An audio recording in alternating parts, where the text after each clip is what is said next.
হরে কৃষ্ণা। তো সবাইকে স্বাগত আজকে শিল প্রভুপাদ লীলামৃত ক্লাসে। তো আমরা দেখেছিলাম লাস্ট ক্লাস পর্যন্ত শিল প্রভুপাদ আমেরিকাতে প্রচার করছিল। হঠাৎ করে একটু টেলিগ্রাম পেয়েছে কি ইন্ডিয়াতে যে প্রধানমন্ত্রী ওই সময় ইন্দিরা গান্ধীর সাথে মানে দেখা করার জন্য অ্যাপয়েন্টমেন্ট পেয়েছিল। তো সেই জন্য সঙ্গে সঙ্গে প্রভুপাদ ওখান থেকে রওনা দিয়েছেন ভারতে আসার জন্য।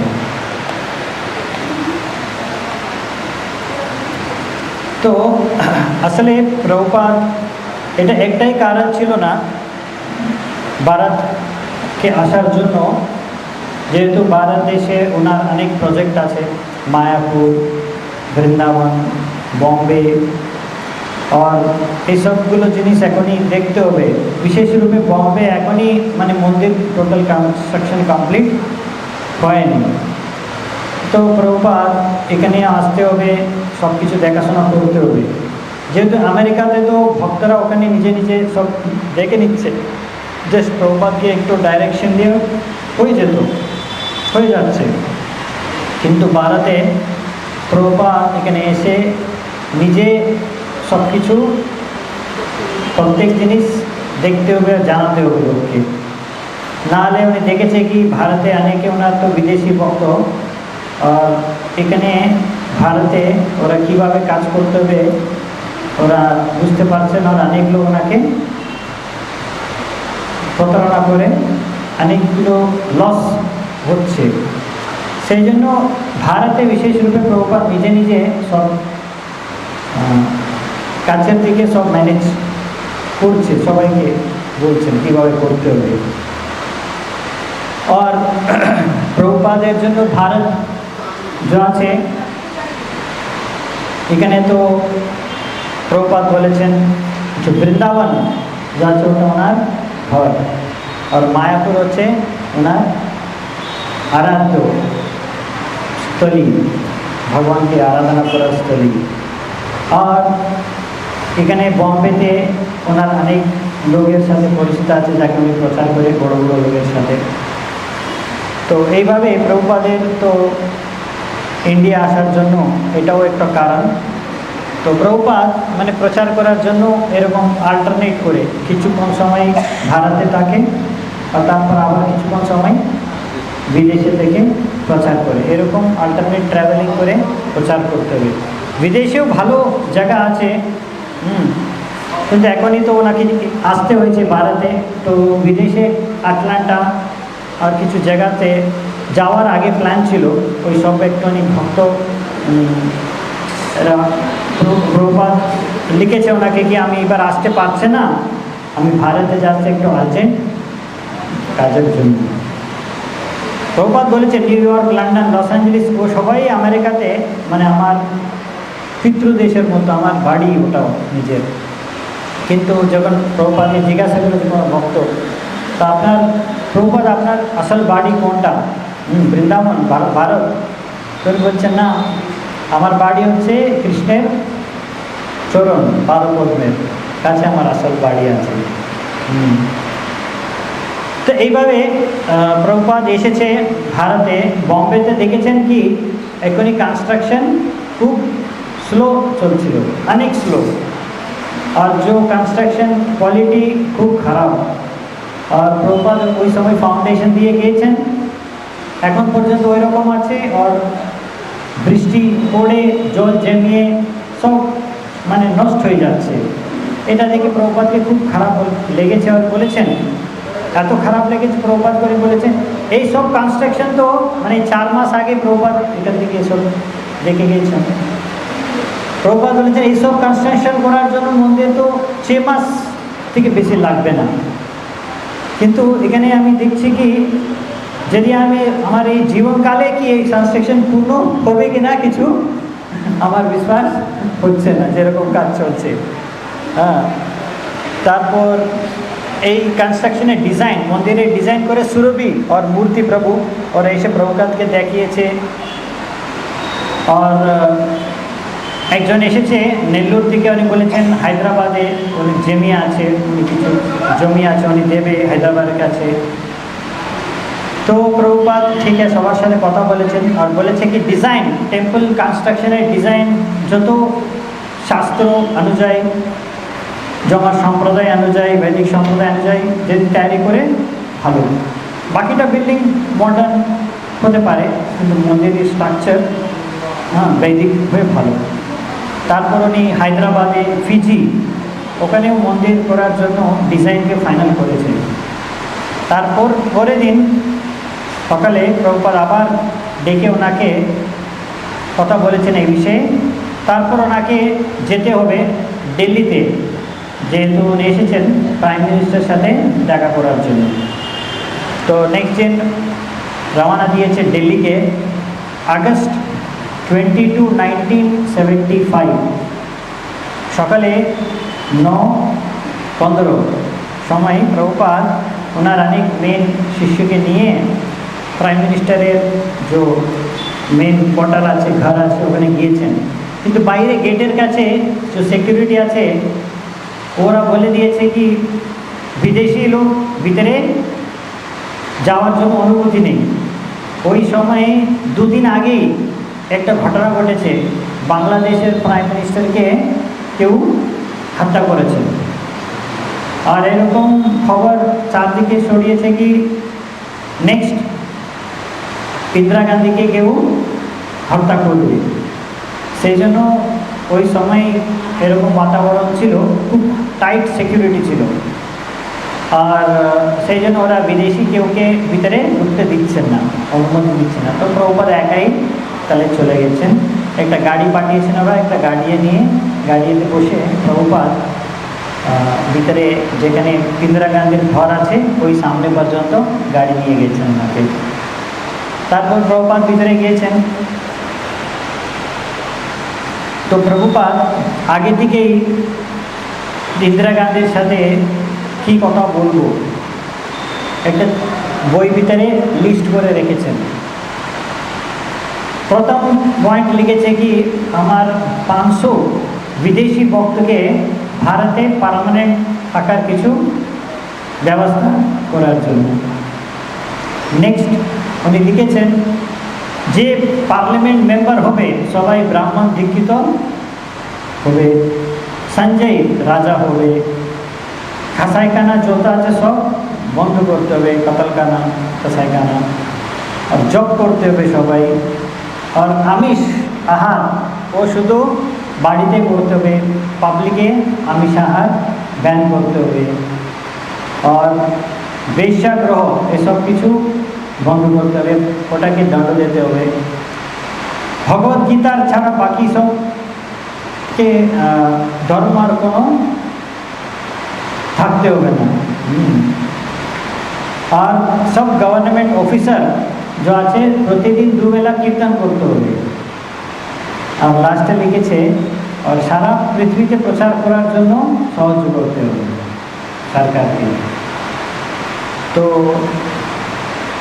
বিশেষ রূপে ওনার মেন ফার্স্ট পয়েন্ট তো একটা ইম্পর্টেন্ট দরকার ছিল, যেহেতু প্রভুপাদ দেখেছি কি ওনার শিশু যত বিদেশি ভক্ত এখানে ইন্ডিয়াতে আছে 6 মাস থেকে বেশি ভিসা পাচ্ছেন না। সেই জন্য প্রত্যেক 6 মাসে একবার ওনাকে ওনার বিদেশে যেতে হবে আর আবার ভিসা নিয়ে আবার আসতে হবে। মানে এরকম প্রত্যেক 6 মাসে আসা যাওয়া করা মানে বিদেশে প্রচুর টাকা খরচ হয়ে যাবে। আর একটা জিনিস ওনার সেবা, এখানে যে সেবা করছে ওই সেবাতে মানে ডিস্টার্ব হয়ে যায়। তো সেই জন্য প্রভুপাদ এটা পয়েন্ট লিখেছেন। আর বাকি সব পয়েন্ট তো শাস্ত্র অনুযায়ী একটা নেতাকে রাজাকে কীভাবে পরিচালনা করতে হবে বৈদিক শাস্ত্র অনুযায়ী ওই অনুযায়ী প্রভুপাদ লিখেছেন। তো প্রভুপাদকে একটা গভর্নমেন্ট অফিসিয়াল ডোর খুলে ভিতরে নিয়ে গেছেন। এই ইন্দিরা গান্ধী যে প্রাইম মিনিস্টার আছে ওনার সামনে নিয়ে গেছেন। প্রভুপাদকে দেখে ইন্দিরা গান্ধী দাঁড়িয়ে ওনাকে সম্মানপূর্বক বলেছেন আপনি বসুন। আর তারপর প্রভুপাদ দেখেছে কি এই ইন্দিরা গান্ধী খুব চিন্তিত ছিল, ভয়, ভিতর থেকে অনেক ভয় ছিল ওনার ভিতরে। আর উনি বলে দিয়েছে প্রভুপাদকে প্রথম, এখনই বর্তমান পরিস্থিতি একটু ভালো চলছে না, সেই জন্য আসলে তো এই মিটিং করা উচিত নেই এই সময়। তাও যেহেতু আমি কথা দিয়েছিলাম মিটিং করব, আপনার সাথে মিট করব, সেই জন্য আমি আজকে মিট করছি। তারপর প্রশংসা করেছেন প্রভুপাদকে, আপনি সারা বিদেশে বিশ্ব অনেক ভালো কাজ করছেন, প্রচার কাজ করছেন। তারপর প্রভুপাদ দেখেছে আর প্রভুপাদ বলেছে কি হ্যাঁ, আমার যে ছেলে আছে, যে ভক্ত আছে, আমার শিষ্য, ওরা খুব ভালো ছেলে, ওরা অনেক প্রচার করছেন, সেই জন্য ওনার জন্য আমি একটু হেল্প চাই। 500 জন আমার বিদেশি শিষ্য এখানে ভারতে সেবা করার জন্য, প্রচার কার্যের জন্য, এখানে থাকার জন্য পার্মানেন্ট ভিসা या পার্মানেন্ট ব্যবস্থা কিছু আপনি করবেন। তো উনি বলেছেন ঠিক আছে, আমি ওটা করব। আর কিন্তু এই মুহূর্তে আর উনি বেশি কিছু বলতে চাইছেন না। তো প্রভুপাদ বলেছে ঠিক আছে, তো আর বেশি কিছু কথা বলতে পারেনি, ওখানে কথা শেষ হয়ে তারপর চলে গেছেন প্রভুপাদ। কিছুদিন পরে বিবিটি থেকে রামেশ্বর প্রভু লস অ্যাঞ্জেলিস থেকে উনি চিঠি পাঠিয়েছেন। ওটা যে বলেছেন না 2 মাসে চৈতন্য চরিতামৃত কমপ্লিট করতে হবে, তো প্রভুপাদ এখানে চলে এসেছেন। তো উনি লিখেছে কি সবাই অনেক পরিশ্রম করে এটা কমপ্লিট করেছেন। জয় শ্রী শ্রী রাধা মাধব কি, জয় শ্রী শ্রী জগন্নাথ বলদেব সুভদ্রা মহারানী কি, জয় শ্রী শ্রী গৌরদায় কি, জয় জগদ্গুরু শ্রী প্রভুপাদ কি জয়।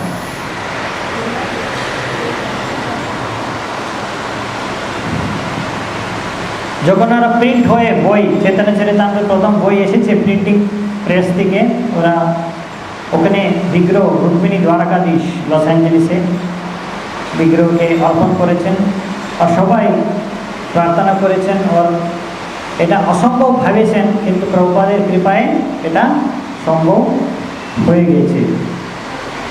আর তারপর উনি লিখেছে কি বাকি সব মানে ওই সময় চিঠি যখন লিখেছে, ওখানে অনেক দিন আগে লিখেছে, তো এখানে এসেছে। তো আগস্ট 20, পরবর্তী সপ্তাহ আগস্ট 20 পর্যন্ত সব কিছু প্রিন্টারের কাছে চলে যাবে, সব ভলিউম। আর এখনই আমরা 5th ক্যান্টো শুরু করছে কাজ, আর ওটাও আপনার ব্যাস পূজার আগে কমপ্লিট করার আমার প্ল্যান আছে, এরকম জানিয়েছে। আর অক্টোবর ভিতরে আপনারা এই বই পেয়ে যাবেন। তো এসব ওরা চিঠি লিখেছেন, রামেশ্বর প্রভু এরকম লিখেছে। তো এখনই আমার খুব ইচ্ছা আছে আপনার গ্রন্থ এরকম পাবলিশ করে প্রচার করার সেবা, আর কিছু আমার সারা বিশ্ব প্রত্যেক গ্রাম নগরে প্রচার করার সেবা, আর কোনো উদ্দেশ্য ইচ্ছা আমার আর নেই।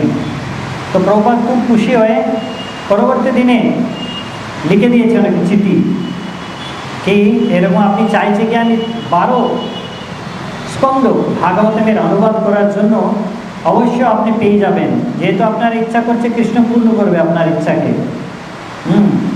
আর আগস্ট 21 আবার একটা চিঠি পাঠিয়েছেন, বলরাম নিত্যানন্দের কৃপায় কমপ্লিট চৈতন্য চরিতামৃত হয়ে গেছে, প্রিন্টারের কাছে চলে গেছে, আর আপনার যে আদেশ কমপ্লিট পূর্ণ হয়ে গেছে। তো তারপর প্রভুপাদ ওখান থেকে দিল্লি থেকে বৃন্দাবন গিয়েছেন, আর বৃন্দাবন গিয়েছেন, আর ওখানে ওরা পাঠিয়েছেন বিদেশ থেকে চৈতন্য চরিতামৃত। আর প্রভুপাদের জন্মদিন ছিল আগস্ট 31 ওই বছর, আর এটা ছিল প্রভুপাদের 80th বার্থ অ্যানিভার্সারি, জন্মদিন, ব্যাস পূজা। তো এক ভক্ত বৃন্দাবন থেকে ফার্স্ট 6 ভলিউম চৈতন্য চরিতামৃতকে নিয়ে এসেছেন, যে বিদেশ থেকে এসেছেন, প্রভুপাদকে নিয়ে দিয়েছেন। যখন প্রভুপাদ দেখেছে গ্রন্থকে চৈতন্য চরিতামৃতকে খুলে দেখেছে, ছবিকে দেখেছে, পড়তে শুরু করেছেন, মগ্ন হয়ে গেছে। প্রভুপাদ এত খুশি হয়েছে, এত সন্তুষ্ট হয়ে গেছে, ওখানে বৃন্দাবনের ভক্তকে বলেছেন, যে ছিল ওখানে, আমি ভাবছি এখন এরকম প্রচার করার জন্য সারা বিশ্ব ভ্রমণ করছি, এটা সব না করে এখানে বৃন্দাবনে থেকে শুধু ভাগবতমকে ট্রান্সলেট করব। হ্যাঁ, মানে এত ওনাকে ভালো লেগেছে কি ওরা এত তাড়াতাড়ি সব গ্রন্থ প্রচুরিত করে দিয়েছে, পাবলিশ করে দিয়েছে। উনি ভেবেছেন আমি তাহলে আর গ্রন্থ রচনা করবো, আর কিছু করবো না। হ্যাঁ, তো রামেশ্বর প্রভুকে এটা জিনিস লিখে দিয়েছে কি আপনি গ্রন্থ পাবলিশ করে এত সিরিয়াসলি নিয়েছেন, আপনার জীবন সাকসেস হয়ে গেছে, আমার গুরু মহারাজ খুব খুশি হবে, আপনি অবশ্যই ভগবত ধাম ফিরে চলে যাবেন। তারপর প্রভুপাদ এরকম বলেছে কি আমি আর প্রচারের জন্য ট্রাভেল করবো না, আর এখানে বসে অনুবাদ করব, কিন্তু জিনিসটা কি ওখানে বৃন্দাবনে মানে খুব দরকার আছে প্রভুপাদকে প্রত্যেক জিনিস মানে দেখা শোনা করা। কেন মন্দির তো উদ্বোধন হয়ে গেছে, লাস্ট টাইম কৃষ্ণ বলরাম মন্দির বৃন্দাবনে উদ্বোধন হয়ে গেছে, কিন্তু প্রভুপাদ দেখেছে কি ও বৃন্দাবনে অনেক ভুল ত্রুটি আছে, প্রত্যেক জায়গাতে গেস্ট হাউস, মন্দির বিগ্রহ আরাধনা, পরিচ্ছন্ন, মেনটেনেন্স, ফাইন্যান্স, মানে যা কিছু দেখেছেন, আর প্রত্যেক ভক্ত প্রত্যেক জায়গাতে উনি দেখেছেন কিছু না কিছু ভুলভাল, ম্যানেজমেন্ট, অ্যাডমিনিস্ট্রেশন সব জায়গাতে ভুলভাল আছে, কিছু না কিছু ফল্ট প্রভুপাদ দেখেছে। তো প্রভুপাদ দেখেছে কি আমাকে এখানে প্রত্যেক জিনিসকে ঠিক করতে হবে নিজে নিজে। এখন যেহেতু এরা বুঝেন না কীভাবে করতে হবে, অনেক মিস্টেক করছে, তো এখনই এক একটা মিস্টেক বলবে। আর প্রভুপাদ যখন দেখেছে কি এই ভুল হচ্ছে ওখানে, সঙ্গে সঙ্গে উনি ওই ভক্তকে, যে কেউ হোক, যে কোনো ডিপার্টমেন্ট হোক, সঙ্গে সঙ্গে বলে দেয় এটা ঠিক নয়, এটা ঠিক করছেন না আপনি সেবা। তো অনেকবার ভক্ত শুনে একবার মানে ওরা জানেন প্রভুপাদ স্বয়ং কৃষ্ণের প্রতিনিধি, উনি এরকম আমাকে বলছে আমার সেবা খারাপ হচ্ছে, তাহলে ওরা খুব কষ্ট পেতে। কিন্তু প্রভুপাদ তো ওনার দায়িত্ব, এটা করতেই হবে। তো সেই জন্য এই জায়গাতে যেরকম এক বৈষ্ণব মানে যেরকম এক রোজ ফুল আছে না, গোলাপ ফুলের মতো সফট কোমল তাকে, আর আরেক সাইড আছে থান্ডারবোল্ট মানে বজ্রপাত। তো বজ্রপাতের মতো কঠোর থাকবে। তো এখনই সব ভক্ত বৃন্দাবনে দেখছে প্রভুপাদের এত কঠোর স্ট্রং প্রভুপাদ আছে, দেখছে কেন প্রভুপাদ অনেকবার এইভাবে ঠিক করার জন্য কোনো কোনো সময় গুসা রেগে যাচ্ছে, কেউকে ভুগছে, হ্যাঁ এরকম। তো অনেকে নূতন নূতন যে ভক্তিতে আসে না, ওরা কি ভাবে কি সাধু মানে কি হর সময় শান্ত থাকতে হবে, যা কিছু হচ্ছে উনি সন্তুষ্ট থাকতে হবে, আর হর সময় হাসি মুখ থাকতে হবে, মানে উনি পরম বৈষ্ণব, পরম সাধু, এরকম অনেক লোকে ভাবে। কিন্তু প্রভুপাদ তো এখানে অনেকবার দেখা যাচ্ছে কি অনেক জিনিস ওনাকে যখন দেখছে খারাপ চলছে, উনি সঙ্গে সঙ্গে ভুগছে, রেগে যাচ্ছে।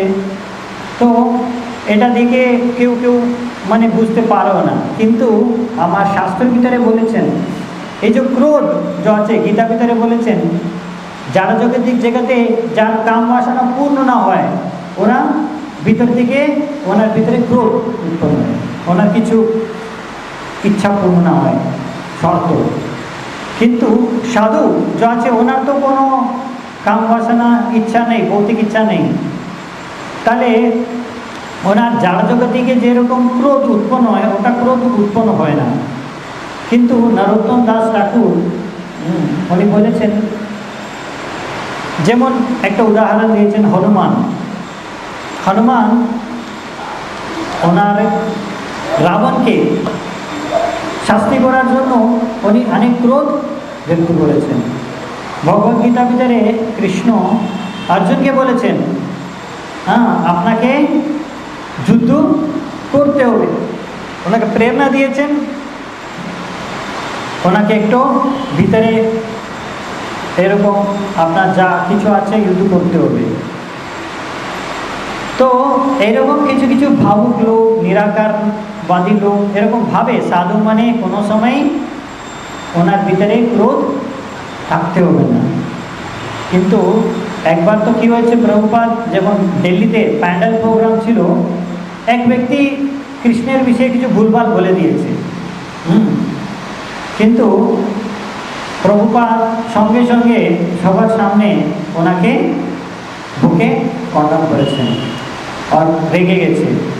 ওটা দেখে অনেক লোকে এটা কি সাধু এরকম এত রেগে যাচ্ছে কেন, মানে ইনি ভালো সাধু নেই।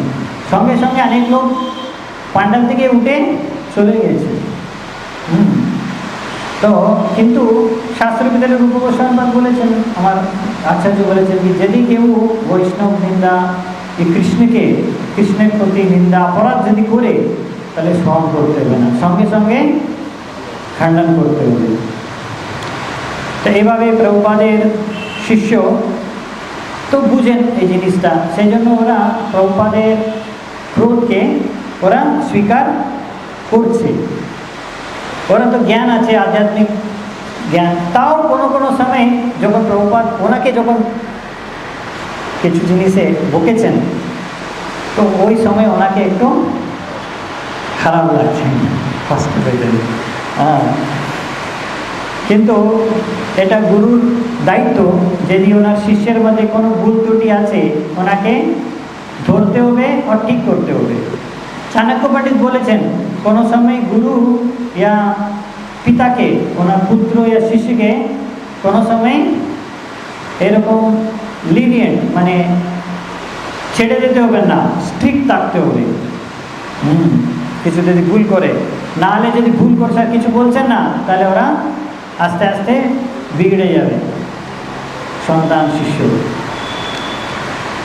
তো এরকম প্রভুপাদ বেসিক্যালি উনি দেখতে চায় কি মন্দির খুব ভালোভাবে পরিচালিত হোক, এটা প্রভুপাদ মেন ইচ্ছা ছিল। আর প্রভুপাদ এটাও জানে কি আমি যদি ওনাকে ভোগে, উনি এত ওনার কাছে ক্ষমতা আছে কি ওটাকে গ্রহণ করতে পারেন আর বুঝতে পারে কি এটা আমার মঙ্গলের জন্য আমার গুরু আমাকে বলছেন। আর প্রভুপাদ তারপর দেখেছেন মঙ্গল আরতির ভিতরে অ্যাটেন্ডেন্স একটু কম হচ্ছে, তো প্রেসিডেন্টকে ডেকেছেন, প্রেসিডেন্টকে ডেকে জিজ্ঞাসা করেছেন কেন কিছু লোক মঙ্গল আরতি আসছেন না। সবাইকে মঙ্গল আরতি আসতে হবে আর সব টাইম মেনটেন করতে হবে, আরতির টাইম মেনটেন করতে হবে। মঙ্গল আরতির টাইম হতে হবে সূর্যোদয়ের 1-1.5 ঘন্টা মোটামুটি আগে হতে হবে, শুরু করতে হবে। আর প্রভুপাদ এরকম মঙ্গল আরতি করে মর্নিং ওয়াকে যায়, হাঁটতে যায় আর দর্শনার্থীর আগে ঢুকে যায়। তো একবার ওরকম ঢুকে গেছে, দর্শনার্থী তো 7:30টার সময় দর্শন খুলবে, তো প্রভুপাদ এসে সব ভক্ত ওনার সাথে এসেছে, দাঁড়িয়ে আছে, এখন দর্শন খুলেনি। তো ওনার পাশেই অক্ষয়ানন্দ স্বামী ছিল, অনেকে জিজ্ঞাসা করেছেন টাইম কত হয়েছে, তো অক্ষয়ানন্দ স্বামী বুঝেছেন প্রভুপাদকে এক্স্যাক্ট বলতে হবে, তো উনি বলেছেন 7:30 হয়েছে প্রভুপাদ। তখন প্রভুপাদ বলেছে মানে 30 সেকেন্ড লেট, ব্রাহ্মণ মানে ঠিক টাইমে সেবা করতে হবে ভগবানের, এত লেট কেন? তো অক্ষয়ানন্দ স্বামী বলেছেন প্রভুপাদ ওরা ভগবানকে ড্রেস করছে না, শৃঙ্গার করছে না, একটু দেরি হচ্ছে, সেই জন্য ওটা একটু সময় লাগে, 1.5 ঘন্টা সময় মতো লাগে। প্রভুপাদ 1.5 ঘন্টা ওর সময় লাগছে মানে উনি পারবেন না, মানে পারেন না, উনি খুব লেজি, মানে আলস। 1.5 ঘন্টা লাগছে মানে আলস। তাহলে উনি জিজ্ঞাসা করেন প্রভুপাদ তাহলে কত সময় লাগতে হবে? প্রভুপাদ বলে 8 ঘন্টার মধ্যে হতে হবে, 8 ঘন্টা থেকে বেশি লাগবে না।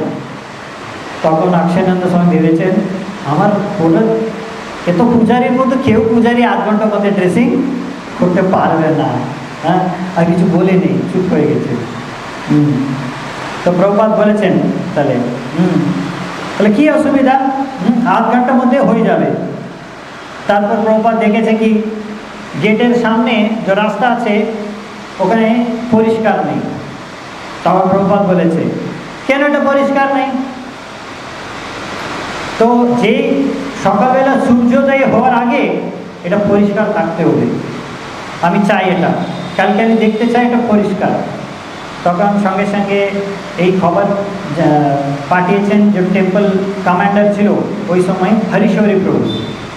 যখন উনি শুনেছেন উনি তো দায়িত্ব সব সেবা ঠিকঠাক হওয়ার জন্য, তো সঙ্গে সঙ্গে নিজে হাতে ওটা গ্রহণ করে ঠিক আছে আমি নিজে হাতে করে নেব। সকালবেলা মঙ্গল আরতির আগেই সব কিছু জল দিয়ে, মঙ্গল আরতি হতেই বাইরে গিয়ে জল দিয়ে সব কিছু নিজে পরিষ্কার করে দিয়েছে। আর তারপর মন্দির থেকে প্রভুপাদ মর্নিং ওয়াকে গিয়েছেন, আসার আগেই সব প্রাঙ্গণ, যত মন্দিরের প্রাঙ্গণ ছিল সব কিছু পরিষ্কার করে দিয়েছে। আর ওই দিন থেকে ডেইলি উনি করতে শুরু করেছেন। আর প্রভুপাদ তারপর দেখেছে সব ক্লিন আছে, তারপর কিছু বলেনি। আর নেক্সট প্রভুপাদের আর একটা মেন সমস্যা ওখানে দেখেছে, ওটা আছে বেল, ঘন্টা। প্রভুপাদ চাইছে 2টো ঘন্টা বাজতে হবে, একটা মন্দিরের ভিতরে যে সময় আরতি হচ্ছে ওই সময় ঘন্টা বাজাতে হবে, আর একটা মন্দিরের চূড়ার উপরে একটা ঘন্টা আছে। প্রভুপাদ চাইছেন ওই ঘন্টা বেল প্রত্যেক আওয়ার, মানে প্রত্যেক ঘন্টা, মানে 1 ঘন্টা হওয়ার পরে যদি 12 হচ্ছে তাহলে 12 বার বাজতে হবে, এরকম 2 বাজে 2 বার বাজতে হবে এরকম। আর তারপর প্রত্যেক হাফ অ্যান আওয়ারে এক সিঙ্গেল বার একবার বাজাতে হবে, এরকম প্রভুপাদ চাইছেন, ঠিক আছে। কিন্তু একটা সমস্যা ছিল, বিশেষ রূপে যে চূড়ার উপরে বেল ছিল না, ওটা বাজানোর দায়িত্ব দিয়েছেন এক ওয়াচম্যানকে, চৌকিদারকে। ওই ওয়াচম্যান কি হতো, উনি ঠিক মতো সময় মতো বাজাতে না, বিশেষ রূপে রাত্রিবেলা তো ঘুমিয়ে পড়ে যেতেন আর ওই সময় বাজাতো না। আর প্রভুপাদ একজন ছিল, উনি তো রাত্রিবেলা তো ঘুমায় নেই, 1টা সময় থেকে তো প্রভুপাদ অলরেডি ঘুম থেকে উঠে আছে। আর এটা নোটিস করতো প্রভুপাদ। কিন্তু প্রভুপাদ বলেছেন টেম্পল ম্যানেজমেন্টকে বৃন্দাবনে কি দেখুন আপনি মন্দিরের পরিচালনা ঠিক মতো করছে কি করছেন না, কিভাবে আমি বুঝবো? এই বেল যদি ঘন্টা যে আছে ঠিক সময় বাজছে, মানে আমি বুঝে যাব কি মন্দিরে সব কিছু পরিচালনা ঠিকঠাক চলছে। মানে এইটুকু যদি বেল ঠিক মতো টাইমে বাজাতে না পারলে তাহলে বাকি সব বড় বড় গেস্ট হাউস অন্য অনেক ডিপার্টমেন্ট কীভাবে ভালোভাবে চলবে? এতটুকু সামান্য জিনিস যদি আপনি করতে পারেন না। তো গুণার্ণব প্রভু আর অক্ষয়ানন্দ স্বামী যে দায়িত্বে ছিল, ওনার জন্য এটা বড় হেডেক হয়ে গেছে। কেন? ওরা যতই চেষ্টা করছে এটা হচ্ছে না, মানে ওরা ভাবছে আমার তো অনেক কাজ আছে আর এই ঘন্টা যে আছে এটা টাইমে বাজছে না। হ্যাঁ, বিশেষ রূপে রাত্রিবেলা সমস্যা হচ্ছে। আর যে কোনো সময় মিস করে ওই ঘন্টা বাজানো, সঙ্গে সঙ্গে প্রভুপাদ ডাকে অক্ষয়ানন্দ স্বামীকে, গুণার্ণবকে, কেন ঘন্টা বাজছে না? তো একবার তো রাত্রিবেলা প্রভুপাদ ওনার সেক্রেটারি হরিকেশ প্রভুকে উঠে বলেছেন, উনি ঘুমাচ্ছে, ঘুম থেকে ওটাই বলেছেন, ডেকে বলেছেন শুনতে পাচ্ছেন? তো হরিকেশ প্রভু বলেছেন না প্রভুপাদ। তাহলে যান, ওই ওয়াচম্যান ঘুমিয়ে পড়েছে, ওনাকে ঘুম থেকে ওঠান আর বলুন ঘন্টা বাজানোর জন্য। তারপর হরিকেশ প্রভু যেতেন আর ওয়াচম্যানকে ঘুম থেকে উঠাতেন, তাহলে উনি ঘন্টা বাজাতেন। তারপর হরিকেশ প্রভু এসে ঘুমিয়ে পড়তেন আর ওই চৌকিদার ঘুমিয়ে পড়তেন। আবার কিছুক্ষণ পরে আবার ঘন্টা বাজানো, আবার প্রভুপাদ হরিকেশ প্রভুকে দেখতেন, চলো যাও, তো আবার উনি যেতেন, এরকম রিপিট হতেন। তো এইভাবে এই একটা সমস্যা ছিল। আরেকটা সমস্যা কি, ওটা ঠিকমতো বাজানোর জন্য একটু অসুবিধা ছিল, মানে যতই চেষ্টা করছে ওই যে রশি যে ছিল ওটা ঠিকমতো কাজ করতো না, কোনো কোনো সময় মাঝে মাঝে ওটা ভেঙে যেত। তো সেই জন্য এই উপরে যে গানটা ছিল ওটা খুব বড় সমস্যা হয়ে গেছে। তাহলে ওরা কি করেছেন, কি হতো অ্যাকচুয়ালি, ওই যে রশি আছে না, ওই ধরি দিওয়ালের সাথে ডেইলি এরকম ঘিসে ঘিসে ঘিসে ঘিসে কেটে যেত কিছু সময় পরে। আর গুণার্ণব প্রভু অনেক চেষ্টা করেছেন, ঠিক আছে ওই রশি চেঞ্জ করে নতুন রশি মোটো রশি লাগিয়েছে, কিন্তু এত মোটো, ওই মোটো রশি মানে ওটা মানে ভিতরে এত মোটো আছে তো আটকে যাচ্ছে আর ভালো শব্দ হচ্ছে না। সঙ্গে সঙ্গে প্রভুপাদ বলছে কেন ভালো শব্দ হচ্ছে না, তারপর আবার ওই রশি চেঞ্জ করে নাইলন রশি লাগিয়েছেন। ওটা নাইলন রশি অত স্ট্রং ছিল না, ওটা কেটে যাচ্ছে। তারপর ভেবেছে চেন লাগাবো, একটা চেন খুব মোটা চেন লাগিয়েছে, এত ভারী কেউ ওটাকে ব্যবহার করতে পারছে না। মানে যা কিছু করে সমস্যার সমাধান হচ্ছে না। আর বৃন্দাবনে তো একটু কাজ করার মানে অনেক সময় আর অনেক জিনিসপত্র পায় না, অনেক টাইম লেগে যাচ্ছে। তো ফাইনালি প্রভুপাদ বলেছে গুণার্ণবকে একটা ফুলি সিস্টেম করুন। আচ্ছা ফুলি সিস্টেম ঠিক আছে, আর কিন্তু গুণার্ণব প্রভু ভেবেছেন এরা ফুলি সিস্টেম করে না, এই চলবে না। তো গুণার্ণব প্রভু ওই যে আদেশ দিয়েছেন প্রভুপাদ ওটাকে মানে নিয়ে নেই সিরিয়াসলি। একজন ভক্ত ও কুলিকে নিয়ে এসেছেন, মার্কেট থেকে কিনে নিয়ে এসেছেন। গুণার্ণব প্রভু বলছেন এটা দরকার না, এটা চলবে না, নিয়ে চলে যান। তারপর প্রভুপাদ যখন জেনেছেন উনি ডেকেছে গুণার্ণব প্রভুকে, কী হয়েছে কুলি সিস্টেম কেন লাগাচ্ছে না? তো উনি বলেছে কি আমি ওনাকে পাঠিয়ে দিয়েছিলাম, তো চলবে না বলে। মূর্খ রাস্কাল, আমি বলেছিলাম আপনাকে পুলিশ লাগাতে, কেন লাগাচ্ছে না? বলে ঠিক আছে, আবার ডেকেছে ভক্তকে, লাগাইয়ে চেষ্টা করেছেন কিন্তু হচ্ছেন না। তারপর উনি ভেবেছেন ঠিক আছে আরেকটা কিছু সিস্টেম করব, একটু ব্র্যাকেট লাগিয়ে ওটা ওখানে হোল লাগিয়ে ওখান থেকে রাশি দিয়ে কিছু লাগিয়েছেন, ওটা একটু কাজ করেছেন।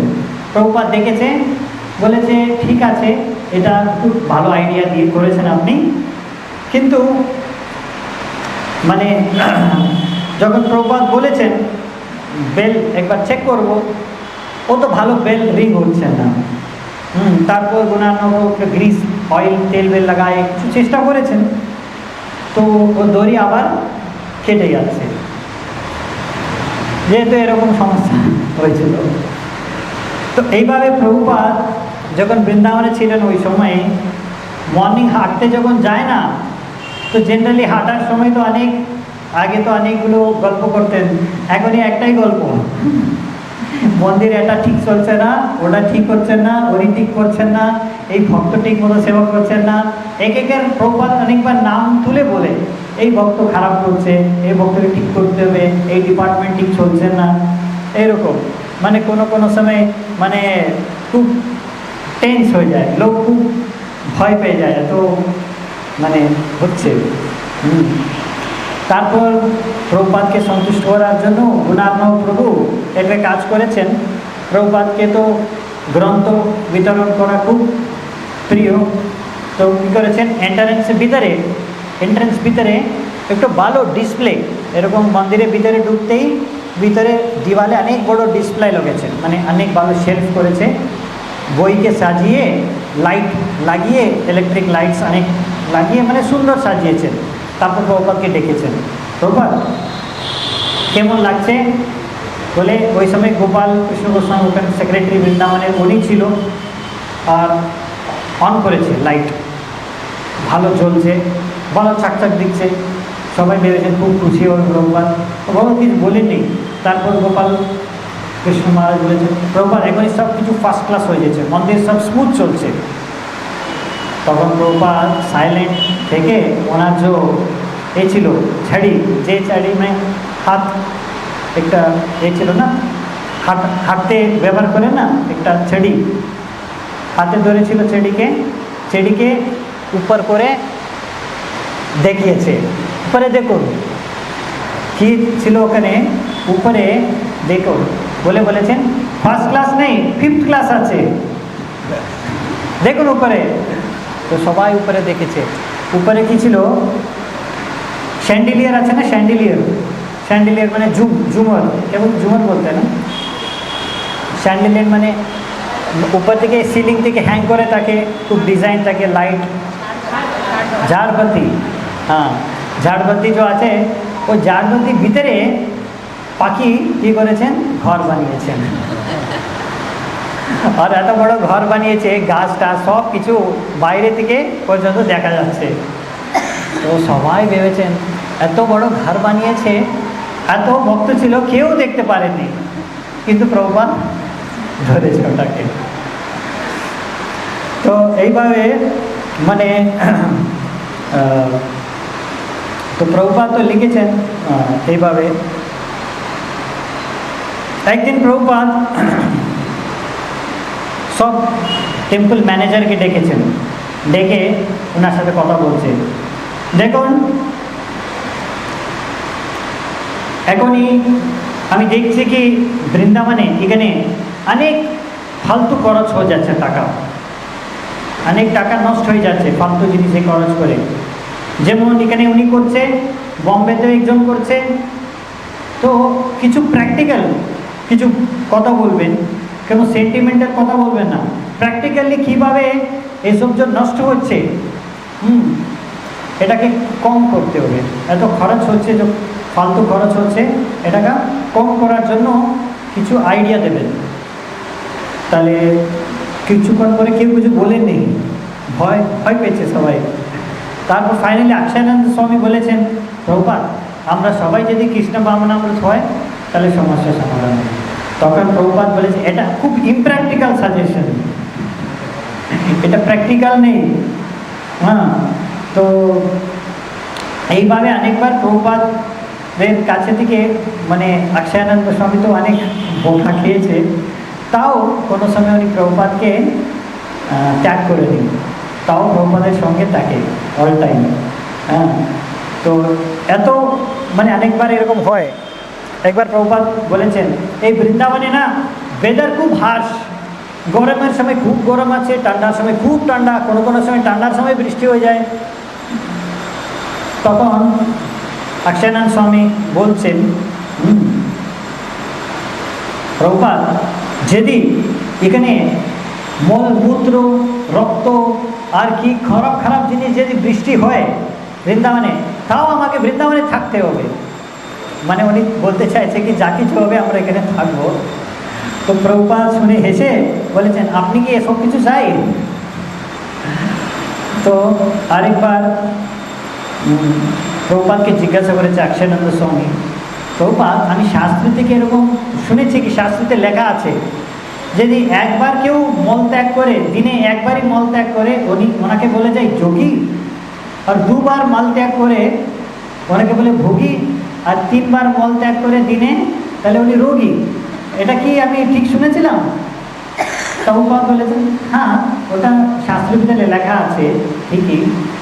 আর কিছুক্ষণ পরে প্রভুপাদ বলেছেন কিন্তু আপনি চেষ্টা করবে না কি দিনের বেলা একবার মল ত্যাগ করে এরকম রোগী হতে চাই, এরকম আপনি চেষ্টা করবে না। কিন্তু মানে বলতে চাইছে কি এরকম না কি যদি কেউ একবার মল ত্যাগ করতে উনি রোগী হয়ে যাবে, না এটাও এরকম সিদ্ধান্ত নেই, বুঝবেন না। তো তারপর হরিশ্বরী প্রভু উনি ওখানে কমান্ডার, টেম্পল কমান্ডার ছিল।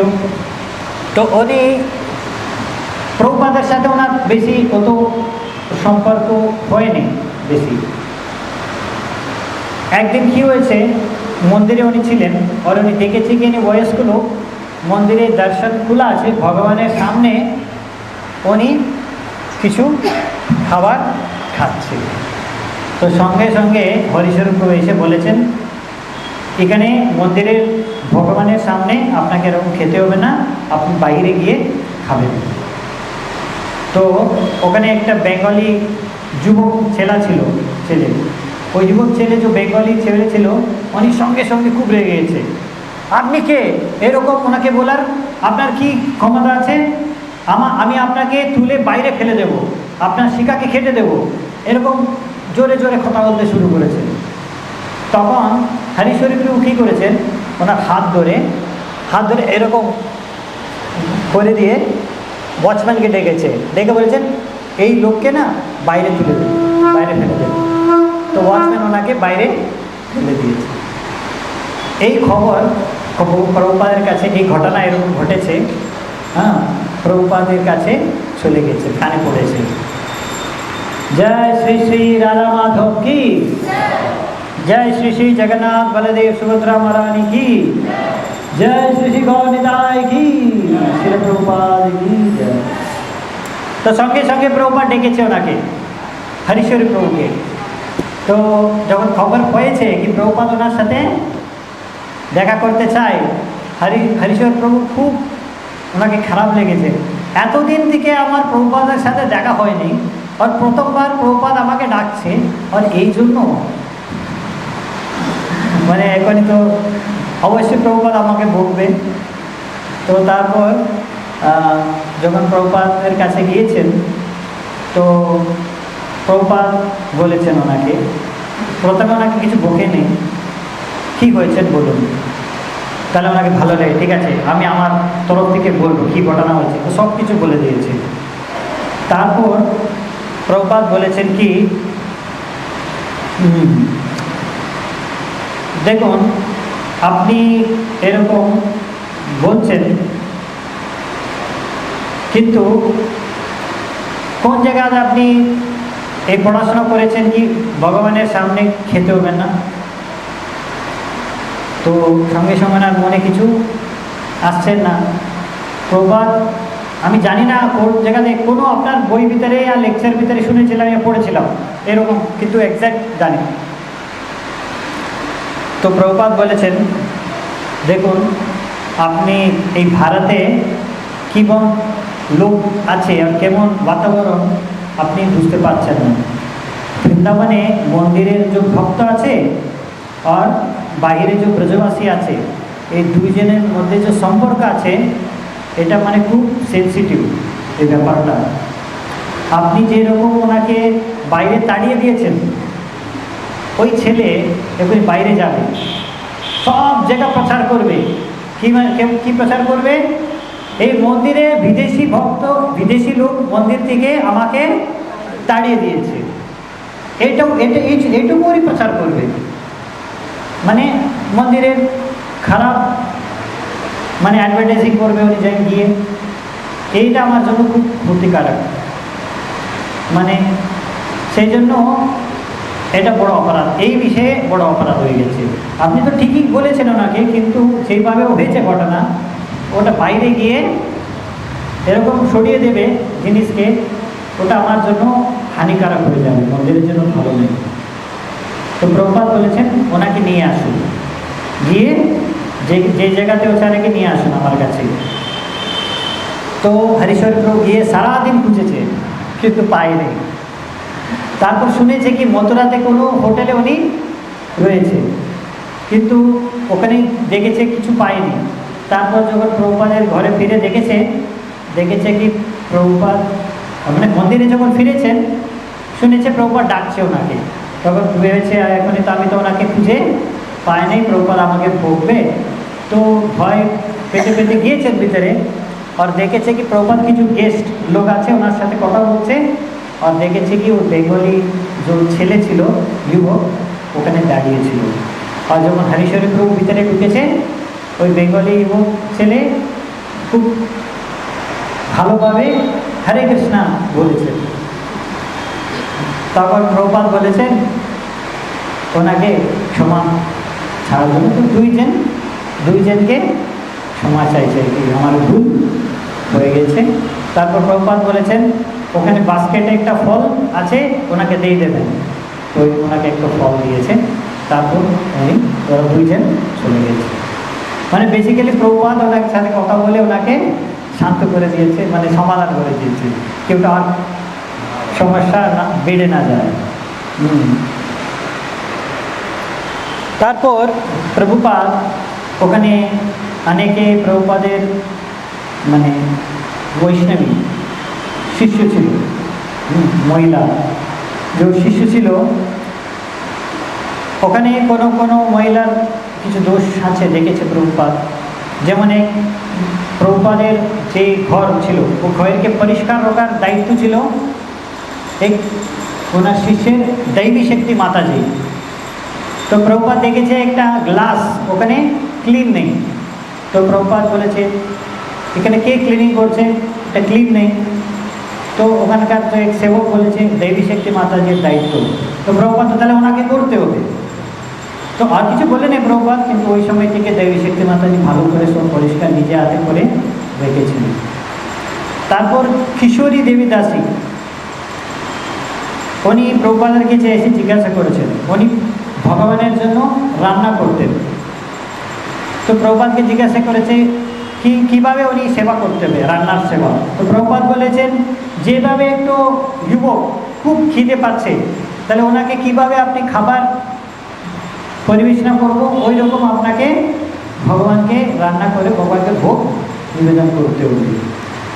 কৃষ্ণের জন্য 10 পুরি লুচি, 10 লুচি, 4 চাপাতি রুটি, অনেক রাইস, 2 সমোসা, 2 কচুরি, 2 মিষ্টি দিতে হবে।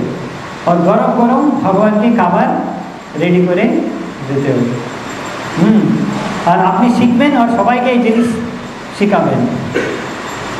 তারপরে এই কিশোরী মাতাজি না প্রতিদিন প্রভুপাদের জন্য গার্ল্যান্ড নিয়ে আসতো প্রভুপাদকে পড়ানোর জন্য, ঠিক আছে। কিন্তু উনি ভেবেছেন গার্ল্যান্ড ঠান্ডা ঠান্ডা ফুল থাকার জন্য উনি কী করতেন, অনেক জল ছিটিয়ে ফুলের মালার উপরে প্রভুপাদকে দেওয়ার আগে অনেক জল ছিটিয়ে প্রভুপাদকে দিতেন। তো 2 দিন প্রভুপাদ কিছু বলেন নেই। তৃতীয়বার প্রভুপাদ তুলে দিয়েছে, কি এটা এত জল কেন দিচ্ছেন, খুব খারাপ লাগছে, ফেলে দিয়েছে। তো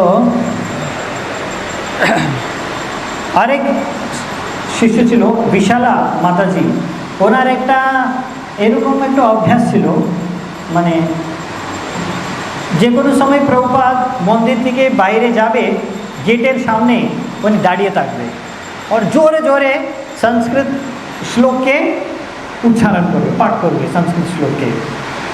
তো ডেইলি এরকম করে উনি। প্রভুপাদ জেনারেলি কিছু খেয়াল করে তো কিছু বলেন না। একদিন প্রভুপাদের খুব মাথা গরম ছিল, ওই দিন যখন এসেছে গেটের কাছে সঙ্গে সঙ্গে জোরে শ্লোক পাঠ করতে শুরু করেছেন। প্রভুপাদ ওনাকে তাকিয়ে বলেছেন, আপনার কিছু সেবা নেই কি, ওখানে দেখো এত পরিষ্কার করার জিনিস আছে, গিয়ে পরিষ্কার করো। তো মানে প্রভুপাদ এরকম প্রত্যেক ভক্তকে মানে এক একজনকে দেখে মানে দেখছে যখন ঠিকঠাক নেই ওনাকে ঠিক করছে। আর প্রভুপাদ প্রত্যেক দিন রেস্টুরেন্ট, গেস্ট হাউস, ওখানে কীভাবে গেস্টকে প্রসাদ সার্ভিং হচ্ছে ওটা প্রতিদিন চেক করতো। নবযুগেন্দ্র স্বামী উনি নিয়ে আসতো প্লেট, একটা স্যাম্পল, প্রভুপাদ টেস্ট করে বলে দিত এটা এরকম ঠিক করতে হবে, এরকম ইমপ্রুভ করতে হবে, তার হিসেবে তার হচ্ছে ওরা চেঞ্জ করতো। তো এইভাবে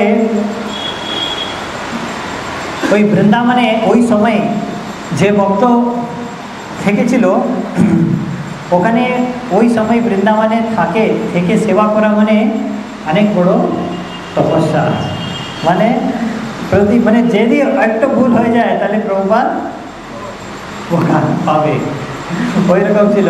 তো এক ভক্ত এসে প্রভুপাদকে বলেছেন, প্রভুপাদ আমি চাইছি কি এখানে বৃন্দাবনে সেবা ছেড়ে বিদেশে গিয়ে একটু ফার্মে সেবা করব, ম্যানেজ করবো ওখানে একটা ফার্ম কমিউনিটিকে। প্রভুপাদ বলেছেন বৃন্দাবনে এখানে সেবা করার এত গুরুত্বপূর্ণ, যদি আপনি বিদেশে গিয়ে 20টা ফার্মকে ম্যানেজ করব, তার থেকে ভালো বৃন্দাবনে সেবা করা। তো যেরকম ভক্তিবিনোদ ঠাকুর বলেছেন, ভক্তি ভিতরে আমরা যখন ভক্তি করি, সেবা করি, অনেক রকম সমস্যা, অনেক তপস্যা করতে হবে, অনেক কষ্ট ফেস করতে হবে, কিন্তু আমি ওই যখন কষ্ট পাই ভক্তি করার সময়, ওখানে আমি অনেক আনন্দ লাভ করি। তো ভক্তরা ওই রকম এখনই চেষ্টা করছে। রাধাষ্টমীর দিন প্রভুপাদ ওখানে জাস্ট কৃষ্ণ বালারাম মন্দির জাস্ট পাশেই জমিতে গুরুকুল করার জন্য শঙ্কুস্থাপনা করেছেন। আর প্রভুপাদ বলেছেন, আমার ইচ্ছা এখানে 500 স্টুডেন্ট সারা বিদেশ থেকে এখানে এসে শিক্ষা পায়। প্রভুপাদের মেন প্ল্যান কি যত বেশি লোককে প্রচার হতে পারে এই মন্দিরের দ্বারা। আর ওই জন্য প্রভুপাদ যতই ত্যাগ দরকার করার জন্য উনি রেডি। আর উনি চাই ওনার শিশু ওই রকম ত্যাগ করার জন্য রেডি থাকে। তো আরেকটা কারণ প্রভুপাদ ভারতে ফিরে এসেছেন, যেমন আমেরিকাতে প্রত্যেক 2-3 দিনে এক এক জায়গাতে ঘুরতেন উনি, এক মন্দির থেকে এক মন্দির ফ্লাইটে অনেক ট্রাভেলিং মানে হয়ে গেছে। তো প্রভুপাদ চাইছেন একটু ওনার শরীরের জন্য, স্বাস্থ্যের জন্য একটু ট্রাভেলিং কম করার জন্য ভারতে এসেছেন। কিন্তু আবার অনেক লোক নিমন্ত্রণ করতে শুরু করেছেন বিদেশ থেকে। এইবার সাউথ আফ্রিকা থেকে পুষ্টকৃষ্ণ স্বামী উনি প্রভুপাদকে নিমন্ত্রণ দিয়েছেন সাউথ আফ্রিকাতেই আসতে বলেছেন। তো প্রভুপাদ রাজি হয়েছেন যখন, সঙ্গে সঙ্গে সাউথ আফ্রিকাতে উনি 10 বড় বড় উৎসব প্রোগ্রাম অ্যারেঞ্জ করে দিয়েছে। আর ডারবান, জোহান্সবার্গ এরকম অনেক শহর ভিতরে 3 সপ্তাহ পর্যন্ত টোটাল অনেক প্রোগ্রাম অ্যারেঞ্জ করেছে অক্টোবর মাসে। আর মরিশিয়াস থেকে, ওখানে অনেক হিন্দু লোক থাকে মরিশিয়াস দ্বীপে, ওখান থেকে ওরাও রিকোয়েস্ট করেছে প্রভুপাদকে আসতে। আর বলেছে কি এখানে প্রাইম মিনিস্টার সাথে আপনার দেখা করতে পারবেন আপনি এখানে, প্রাইম মিনিস্টার আপনার সাথে দেখা করতে চাই। তো প্রভুপাদ ভেবেছেন তাহলে ঠিক আছে, উনি স্বীকার করেছেন তাহলে আফ্রিকাতে যাব। তো আগে মরিশিয়াসে গিয়েছেন অক্টোবর 1, 1975-তে। আর ওখানে গিয়ে সবাই প্রভুপাদকে অনেক ভালো স্বাগত করেছেন। তারপর 1 সপ্তাহ ওখানে থেকেছেন। তারপর ওখান থেকে ডারবান গিয়েছেন সাউথ আফ্রিকা অক্টোবর 5 তারিখে। এটা প্রভুপাদ প্রথমবার সাউথ আফ্রিকাকে মানে ওই মন্দিরে যাচ্ছে। কেন? অনেকবার চেষ্টা করেছেন কিন্তু ভিসা পায়নি। ওখানকার লোক বিদেশি লোককে মানে মানে এসে প্রচার করার জন্য যে আসে না, ওনাকে তাড়াতাড়ি ভিসা দেয় না। অনেক কষ্ট করার পরে, অনেক মাসের পরে এখনই ভিসা পেয়েছে। তো প্রভুপাদ প্রথমবার আসছে। আর ওখানে প্রভুপাদ প্রত্যেক রাত্রিবেলা ওনার জন্য বড় প্রোগ্রাম আয়োজন করেছেন। মোটামুটি 1000 লোক আসতো। বেশি লোক হিন্দু পরিবার থেকে ছিল, কিন্তু কিছু কিছু ওখানকার বিদেশি লোকও আসতো। ওর মধ্যে একজন মানে উনি ইউনিভার্সিটিতে ফ্যাকাল্টি, উনি শুনে বলেছেন, প্রভুপাদের কথা শুনে বলেছেন, আপনি যে যে বলছেন না এই সব কিছু হিন্দু ধর্মের ব্যাপারটা বলছে আপনি। তাই প্রভুপাদ বলছেন মানে আমার জন্য নেই, এটা হিন্দু লোকের জন্য হিন্দু ধর্মের কথা বলছেন। তো প্রভুপাদ বলেছেন না না, এটা যা আছে আমি যা বলছি এটা সব জায়গা, এই যে আমি সিদ্ধান্ত বলছেন এটা সারা বিশ্বে কাজ করবে। আর এটা বিজ্ঞান, সায়েন্টিফিক, কিন্তু উনি অ্যাকসেপ্ট করছেন না। কিন্তু আরেকটা প্রফেসর ডক্টর এসপি অলিভার উনি স্বীকার করেছেন, হ্যাঁ স্বামীজি অনেক লোক বুঝছেন আপনি কি বলছেন, কিন্তু আমি স্বীকার করছি আপনি যে বলেছেন কি এই সিদ্ধান্ত খুব বৈজ্ঞানিক। তারপর জোহান্সবার্গে গিয়েছেন, ওখানে এয়ারপোর্টে খুব ভালো স্বাগত করেছেন সবাই প্রভুপাদকে। সব প্রণাম করে মার্সিডিজ বেঞ্চ কারে প্রভুপাদকে নিয়ে যাওয়ার জন্য এসেছেন। আর এই ডারবানে প্রভুপাদের লেকচার অ্যাটেন্ড করার জন্য ভালো অনেক লোক এসেছেন, অনেক বই বিতরণ করেছেন। তো প্রভুপাদের মেইন উদ্দেশ্য ছিল কি বই ডিস্ট্রিবিউশন হতে হবে, বিশেষ রূপে বিদেশি লোককে, ভারতীয় লোকই নেই বিদেশি লোক। এইভাবে প্রভুপাদ ওখানে একটা কথা বলেছেন সাউথ আফ্রিকাতে কি এরকম কালো সফেদ রং নিয়ে অনেক ভেদভাব করে ফেলেন, ব্ল্যাক হোয়াইট এরকম এই কথা একবার, সেই জন্য সেই উদ্দেশ্যে একবার মহাত্মা গান্ধীকে সাউথ আফ্রিকাতে জেল করে দিয়েছে। তো প্রভুপাদ এই পয়েন্ট তুলে বলেছেন কি এটা ঠিক নেই, আধ্যাত্মিক স্তরে এরকম ভেদভাব করতে হবে না। কিন্তু প্রভুপাদ যেরকম বলেছেন সবাই জিনিসকে অ্যাকসেপ্ট করেছে, প্রশংসা করেছে। আর প্রভুপাদ বলেছেন ওখানে প্রভুকে, ঋদ্ধি প্রভুকে, এই ভেদভাব সমাজে যদি মেটাতে হবে তাহলে কি করতে হবে? হরিনাম সংকীর্তন করতে হবে। তারপর প্রভুপাদ যখন জোহানেসবার্গে সাউথ আফ্রিকাতে ছিল, যেইভাবে রামেশ্বর প্রভু বলেছেন আমরা 5th ক্যান্টো কমপ্লিট করব, ওটা কমপ্লিট করে ওখানে নিয়ে এসে একটা স্যাম্পল কপি দিয়েছেন। তো প্রভুপাদ দেখে খুব খুশি হয়ে ওই বই থেকে নেক্সট লেকচারে ক্লাসে কথা বলতে শুরু করেছেন। তারপর মরিশাসে গেছেন প্রভুপাদ। যখন মরিশাসে গেছেন প্রাইম মিনিস্টারের সাথে ওনার মিটিং ফিক্স হয়েছিল, তো আবার মরিশাসে এসেছেন। আর প্রাইম মিনিস্টার স্বয়ং প্রভুপাদের জন্য একটা গাড়ি আর ড্রাইভার দিয়ে পাঠিয়েছিল প্রভুপাদকে নিয়ে আসতে। তো প্রভুপাদ ওই গাড়িতে উঠে গিয়েছিলেন। আর ওখানে যাওয়ার সময় একটা ঘটনা ঘটেছে। ঘটনা কি, প্রভুপাদ গাড়িতে যাচ্ছে, পুষ্টকৃষ্ণ স্বামী, ব্রহ্মানন্দ স্বামী ওনার সাথে ছিল, ড্রাইভার ছিল সামনে, প্রভুপাদ পিছনে বসেছেন। আর প্রভুপাদ এরকম বসে ওনার যে লাঠি আছে ওনার হাতে, ওটা একদম এরকম সাপোর্ট নিয়ে বসেছেন। আর হঠাৎ করে কি হয়েছে, যখন টার্ন নিয়ে না রোডে, মেন রোডে খুব স্পিডে যাচ্ছে, আর যখন শার্প টার্নিং আছে, হঠাৎ করে টার্ন ছিল, যখন ঘুরছে গাড়ি, হঠাৎ করে সামনে থেকে আরেকটা গাড়ি এসে সোজা ফেস টু ফেস অ্যাক্সিডেন্ট হয়ে গেছে। মানে এত ভয়ঙ্কর অ্যাক্সিডেন্ট হয়ে গেছে, দুটো গাড়ি পুরো ধ্বংস, নষ্ট হয়ে গেছে। আর সামনে যে বসেছিল ড্রাইভার আর পুষ্টকৃষ্ণ স্বামী, দুইজনের মানে মাথা, সামনে যে গ্লাস ছিল না, গ্লাসে ঢেকে বলে টোটাল রক্ত রক্ত হয়ে গেছে। আর পিছনে ব্রহ্মানন্দ স্বামীর, ওনাকে একটু মার লেগে গেছে, আর প্রভুপাদকে একটু লেগেছে। তারপর ব্রহ্মানন্দ স্বামী একটু প্রভুপাদকে কভার করেছে। আর সামনে যে গাড়িতে একটু স্বামী স্ত্রী ছিল, ওই দুইজনকে অনেক মার মানে ঘায়াল হয়ে গেছে। তারপর প্রভুপাদ কিছু বলে নেই, কিন্তু পুষ্টকৃষ্ণ স্বামী, ব্রহ্মানন্দ স্বামী দেখেছে কি প্রভুপাদের এখানে আর হাতে পায়ে একটু লেগে গেছে আর একটু রক্ত এসেছে। মানে তারপর কেউ কিছু বলে নেই, সঙ্গে সঙ্গে পুষ্টকৃষ্ণ স্বামী, ব্রহ্মানন্দ স্বামী গাড়ি থেকে নেমে রাস্তা থেকে যা কিছু যাচ্ছে ওনার হেল্প নিয়ে আরেকটু গাড়িতে উঠে মন্দিরে চলে এসেছেন। আর মন্দিরে হরিকেশ প্রভু ওয়েট করছে, অপেক্ষা করছে, এত দেরি হয়ে গেছে প্রভুপাদ আসেনি। তারপর যখন এই তিনজন এসেছে, ওনার শরীরে সব ঘায়েল, রক্ত ছিল, দেখে অবাক হয়ে গেছে, কী হয়েছে কী হয়েছে, কেউ কিছু বলেনি। তারপর বসেছে, সঙ্গে সঙ্গে সবাইকে ব্যান্ডেজ করে দিয়েছে। প্রভুপাদ কিছুক্ষণ পরে বলেছেন, সংস্কৃতে একটা শ্লোক বলেছেন, আসন্ন বিক্লেশ দাস দেহা, যত পর্যন্ত দেহ আছে এরকম কিছু না কিছু সমস্যা আসবে। হ্যাঁ, আর তারপর প্রভুপাদ বলেছেন কি, যেমনভাবে অ্যাক্সিডেন্ট হয়েছে, মানে আমরা বেঁচে গেছে অনেক বড় ব্যাপার, কৃষ্ণ স্বয়ং রক্ষা করেছেন, নাহলে যেমনভাবে অ্যাক্সিডেন্ট হয়েছে এই সময় পর্যন্ত আমরা জীবিত থাকতেই পারতাম না। তো কৃষ্ণ কৃপা করেছেন।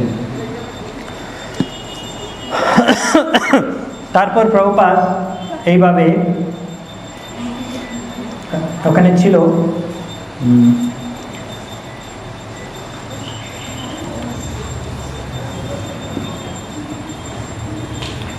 এই অ্যাক্সিডেন্ট ঘটনা হওয়ার পরে নাইরোবি, নেক্সট প্ল্যান ছিল ওখান থেকে নাইরোবি যাওয়ার। কিন্তু যখন অ্যাক্সিডেন্ট হয়েছে, প্রভুপাদ ভাবতে শুরু করেছেন কি এরকম অ্যাক্সিডেন্ট করে কি ভগবান আমাকে এরকম কি বলতে চাইছে কি এখনই ভারতে ফিরে যেতে হবে আর এরকম ট্রাভেলিং করা উচিত নেই, এটা বলতে চাইছে কি? তো এই পরামর্শ করেছেন ভক্তের সাথে, ভক্ত সব বলেছেন হ্যাঁ প্রভুপাদ এখনই আর ক্যান্সেল করে সব, নাইরোবি যাওয়া দরকার নেই, ভারতে ফিরে চলে যাবেন, অনেক হয়ে গেছে। কিন্তু নাইরোবির টেম্পল প্রেসিডেন্ট ওখানে ছিল, উনি এসে বলেছে প্রভুপাদ আপনাকে আসতেই হবে, নাইরোবিতে অনেক ভক্ত আপনার জন্য অপেক্ষা করছে, ওয়েট করছে, আপনি আসবেন বলে আশা করে বসে আছে। ওরা সব নিরুৎসাহ হয়ে যাবে, আবার আপনি কখন ফিরে আসবো নাইরোবিতে কেউ জানেন না, কত সময় পরে, তো অবশ্য আপনি আসবেন। তো প্রভুপাদ ভেবে ফাইনালি বলেছেন ঠিক আছে আমি যাব।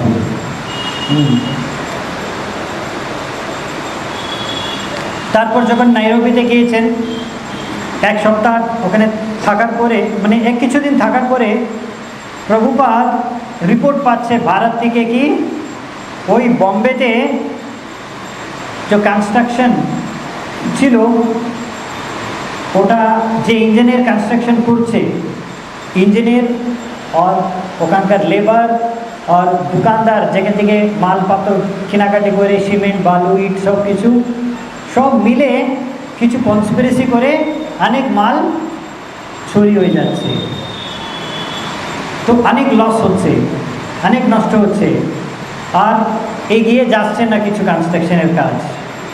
তখন প্রভুপাদ সঙ্গে সঙ্গে বলেছেন এখনই আমাকে ভারতে যেতে হবে। তাহলে প্রভুপাদ এত ডিস্টার্ব হয়ে গেছিল ওই সময়ে, প্রভুপাদ ডেইলি অনুবাদ করতেন, ভাগবতম ট্রান্সলেশন করতেন, বন্ধ করে দিয়েছে, খাওয়া দাওয়া বন্ধ করে দিয়েছে। তো ব্রহ্মানন্দ স্বামী এসে প্রভুপাদকে জিজ্ঞাসা করেছেন প্রভুপাদ আপনি কেন খাওয়া দাওয়া করছেন না? প্রভুপাদ বলেছেন আমার ওখানে টাকা ভারতে চুরি হচ্ছে, তাহলে আমি কিভাবে খাবো? তো সঙ্গে সঙ্গে প্রভুপাদ ওখান থেকে রওনা দিয়েছে ভারতের জন্য, বম্বে চলে এসেছেন নভেম্বর 1 তারিখ, বম্বে মানে 1 মাস সব ট্রাভেলিং করে ফিরে এসেছেন আবার। তো রাত্রিবেলা 1টার সময় ঢুকেছে, আর ঢুকে সবাই দেখছে প্রভুপাদের এখানে এখনই মানে কিছু কিছু মার্ক দেখা যাচ্ছে, কিছু প্রভুপাদের অ্যাক্সিডেন্টের ঘায়েল হয়েছে, ঘাও। প্রভুপাদ বলেছেন আসলে এমন অ্যাক্সিডেন্ট হয়েছিল, কৃষ্ণ আমাকে রক্ষা করেছেন, আমি ভাবছি একটাই কারণে রক্ষা করেছেন আমাকে, এই মন্দিরের কনস্ট্রাকশনকে, বম্বের মন্দিরের কনস্ট্রাকশনকে কমপ্লিট করার জন্য। তো বম্বেতে আস্তে আস্তে প্রভুপাদ প্রথম কী করেছেন, যে ইঞ্জিনিয়ার ছিল, যে কাজের দায়িত্ব নিয়েছেন, প্রথম ওই ইঞ্জিনিয়ারকে ওখান থেকে কাজ থেকে ছুটি করে দিয়েছেন। তারপর প্রভুপাদের এরকম ইচ্ছা ছিল না কি এরকম কোনো কনস্ট্রাকশন কোম্পানিকে কন্ট্রাক্ট দেওয়া, উনি ভেবেছেন সুরভি প্রভু আছে, উনি দায়িত্ব নেবে, ওনার আন্ডারে কিছু কিছু লোক ছোট ছোট কন্ট্রাক্ট দিয়ে কাজ করবে। কিন্তু প্রভুপাদ দেখছে কি তো কাজ হচ্ছে না, এরকমই করছে, তো চুরি টুরি হচ্ছে, তো কি করব? আর ওই সময় প্রভুপাদ খুব টেনশনে ছিল। তো একটা লাইফ মেম্বার, উনি কনস্ট্রাকশন ইঞ্জিনিয়ার ছিল, উনি এসে প্রভুপাদের সব মন্দির কনস্ট্রাকশন আপডেট দেখে বলেছেন প্রভুপাদকে এই সব কনস্ট্রাকশন 6 মাস মধ্যে করা যাবে। তো প্রভুপাদকে যখন এরকম বলেছেন, সুরভি প্রভু ভেবেছেন এখনই তো প্রভুপাদ আমার থেকে এই সেবা নিয়ে নেবে। আগে তো প্রভুপাদ বলেছেন 6 মাসে হয়ে যেতে হবে, আর এখনই তো হচ্ছেন না, আর ওরা বলে দিয়েছে সম্ভব নেই, কিন্তু এখনই এই ইঞ্জিনিয়ার এসে বলছে কি লাইফ মেম্বার এসে বলছে 6 মাসে হয়ে যাবে। তারপর আরেকটা লাইফ মেম্বার এসেছেন, উনি ছিলেন, ওনার নাম ছিলেন মিস্টার ওঙ্কার প্রকাশ ধীর। উনি ভারতে সবচেয়ে বড় কনস্ট্রাকশনের কোম্পানির মানে ইঞ্জিনিয়ার। উনি এক রবিবার দিন এরকম ক্লাসে এসেছেন, তারপর দেখেছে সব কিছু কনস্ট্রাকশন ওয়ার্ক, দেখে প্রভুপাদকে বলে দিয়েছে যেমন কাজ চলছে এইরকম কোয়ালিটি ওয়ার্ক যদি হয়, মন্দির কনস্ট্রাকশন যদি কমপ্লিট হবে এরকম কাজে 2-3 বছর পরে মন্দির নষ্ট হয়ে যাবে, ধ্বংস হয়ে যাবে সব। আর উনি বলেছেন, তাহলে প্রভুপাদ গিরিরাজ প্রভু থেকে আলোচনা করে ভেবেছেন তাহলে এত বড় কোম্পানি, ইন্ডিয়ার সবচেয়ে বড় কোম্পানি কনস্ট্রাকশন কোম্পানি, আর এই ভক্ত আমার ইঞ্জিনিয়ার আছে, তাহলে ওই কোম্পানির দায়িত্ব দিয়ে ভালো। ওরা বলে দিয়েছে আমরা সব ঠিকঠাক সময় মতো করে দেব। কিভাবে কি সময় মধ্যে কি কমপ্লিট হবে ফেজ বাই ফেজ পুরো রিপোর্ট প্রোগ্রেস চার্ট করে প্রভুপাদকে বুঝিয়ে দিয়েছে কিভাবে আমরা 6 মাস মধ্যে সব কমপ্লিট করে দেব। তারপর দেখেছে প্রভুপাদ একটু কন্ট্রাক্ট দিয়ে একটু কস্ট বেশি হয়ে যাচ্ছে, তাও প্রভুপাদ ভেবেছেন ভালো কাজ হবে, ভেবে প্রভুপাদ বলে ঠিক আছে আপনি করুন।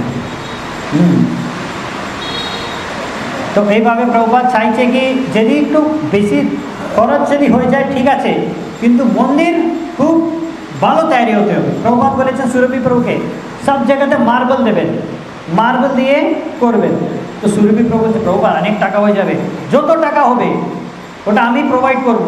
আমেরিকাতে যত বই বিক্রি হচ্ছে ওখান থেকে যা ইনকাম হচ্ছে সব এখানে এসে লাগিয়ে দেব, কিন্তু মন্দির ভালো সুন্দর হতে হবে।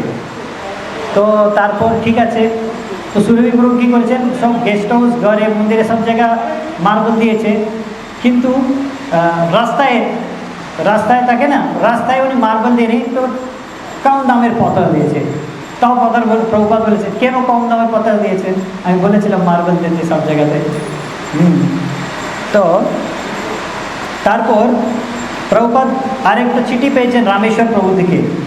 রামেশ্বর প্রভু লিখেছেন প্রভুপাদ 1 মিলিয়ন মানে 10 লক্ষ ভগবত দর্শন ম্যাগাজিন ছাপিয়েছিলাম আমরা, আর ভক্ত সবাই মিলে সংকল্প নিয়েছি কি 1 মাস মধ্যে এই 10 লক্ষ ভগবত দর্শনকে বিতরণ করে দেব। আর এইভাবে হাজারো হাজারো লোক আপনার পাদপদ্মের কাছে আমরা নিয়ে আসতে চেষ্টা করছি। তারপর ইসকন ডেনভার থেকে প্রেসিডেন্ট একটা চিঠি লিখেছেন প্রভুপাদ আমরা ভাবছি জুয়েলারি বিজনেস করার জন্য, জুয়েলারি আভূষণ এর ব্যবসায় করার জন্য। প্রভুপাদ বলছেন না এটা দরকার নেই, আমরা বই বিক্রি করে যত লাভ পাচ্ছি ওটা নিয়ে আমার মন্দির চলে যাবে, আর দরকার নেই। এখনই এরকম যদি জুয়েলারি বিজনেস এই বিজনেস ওই বিজনেস শুরু করে যাবে তাহলে বাতাবরণ সব আধ্যাত্মিক বাতাবরণ সব নষ্ট হয়ে যাবে। আমরা বই বিক্রি করছি বাস, যদি আপনি কোনো বিজনেস করতে চাইলে 50% লাভ আপনাকে দিতে হবে। কিন্তু আমি ভাবছি সবচেয়ে বেস্ট বিজনেস হবে সংকীর্তন, বা সংকীর্তন করুন আপনি। তো এইভাবে প্রভুপাদ মানে বুক ডিস্ট্রিবিউশনের মাধ্যম থেকে যা ইনকাম আমেরিকাতে হচ্ছে ও সব কিছু এখানে ভারতে এই কনস্ট্রাকশন কাজে লাগাচ্ছে, আর বলে দিয়েছে ভক্তকে কি আর যদি আমরা এরকম ইনকাম পাই আর অনেক জায়গাতে এরকম মন্দির কনস্ট্রাকশন করব, যত এরকম দুধ বিক্রি করে ইনকাম পাবো তত মন্দির আমরা কনস্ট্রাকশন করব। তো এই পর্যন্ত এটা অধ্যায় মানে শেষ হয়ে যাচ্ছে এখানে, পরবর্তী সপ্তাহ বাকিটা নেক্সট দেখব। তাহলে এখানে রাখছি আমি। শিল প্রভুপাদ কি, শিল প্রভুপাদ লীলামৃতম কি, সমবেত ভক্ত বৃন্দ কি, জয় গুরু সীতারাম প্রেমানন্দে। হরে কৃষ্ণ।